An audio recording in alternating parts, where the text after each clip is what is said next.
Good evening. Today we are going to discuss about the application of activity based costing in standard costing. So I have taken a problem from our study material. We will work out this problem and learn some logical aspects of the formula we are going to use now.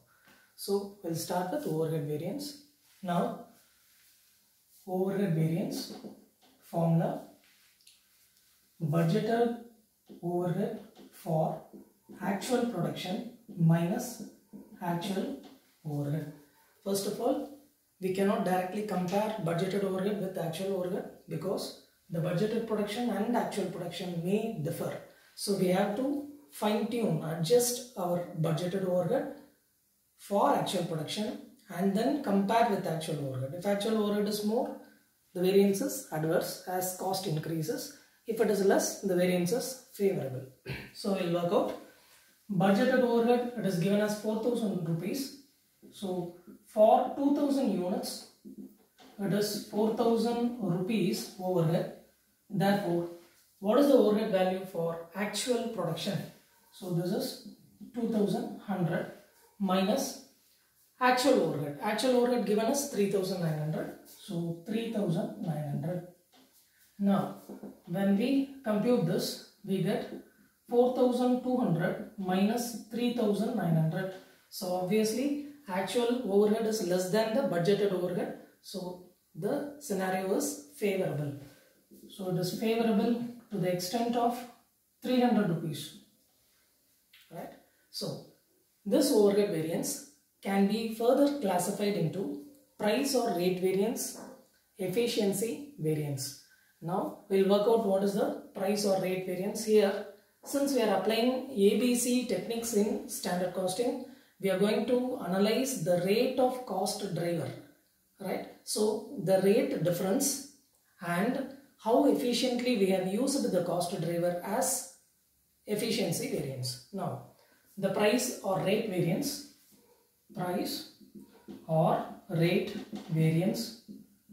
the formula is budgeted cost driver rate minus actual cost driver rate multiplied with actual cost driver numbers used. This formula is very similar to material price variance and labor rate variance because there material usage is considered as cost driver and in labor rate variance, labor hours, they are considered as cost driver. So it is nothing but the comparison of cost driver rates. That is the first limb of this cost variance. Now, budgeted cost driver rate we have to calculate. So budgeted overhead, it is 4,000 divided by cost driver numbers, it is 20. If we divide budgeted cost driver rate, it is 200. That is 4,000 divided by 20. Actual cost driver rate 3,900 divided by 19. So 200 minus 205.263. We may get a lot of decimal places. We have to consider all the digits to get an accurate answer. So multiplied with actual cost driver numbers. Actual cost driver numbers, it is 19 given there. Now, see, budgeted cost driver rate is only 200, but we have incurred 205 rupees. Which is definitely high, and this is an adverse variance for sure. So now this is adverse variance, and if we find the difference multiplied with 19, we get 100 adverse. Now the next variance, it is efficiency variance. That is how efficiently we have consumed the cost drivers. So that is the objective of this variance. We need to analyze that how efficiently we have used the cost drivers and question the concerned production team.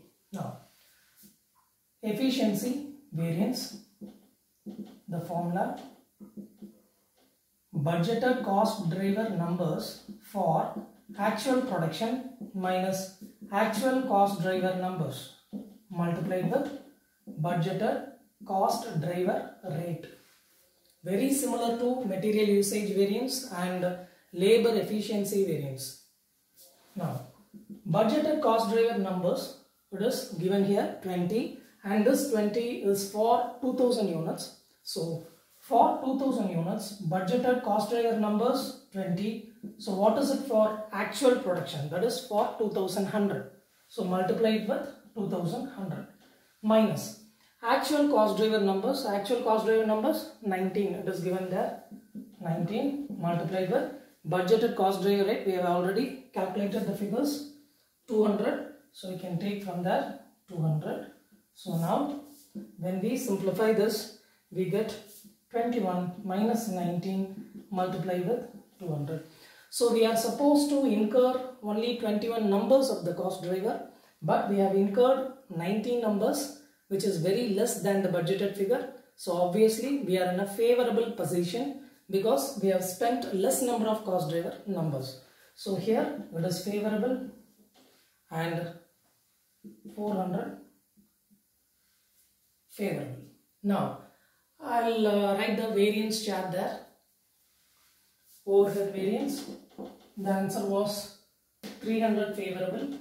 So this was segregated as price variance. And for price variance we got 100 adverse. And efficiency variance we got 400 favorable. So the net amount 300 favorable. So what should we further analyze with the formula?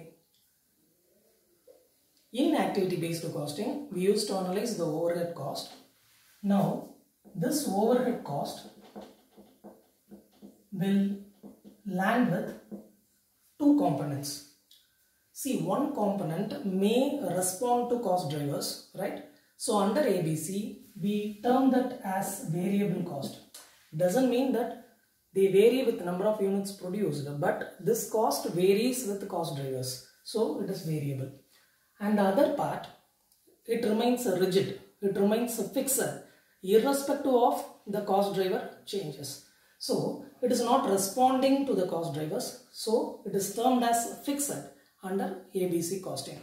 Now, as we know, when there is a variable cost, that is when a cost responds to the cost driver, we can have more control on that cost. And this particular cost, we don't know what is the cost driver, what is the stimulating factor of this component, and hence our control on this will be less efficient than the control we have on variable cost. So this overhead, it is considered as variable cost because we have identified a cost driver for this. We know what is the cost driver rate. If we know the cost drivers, we can definitely control the overhead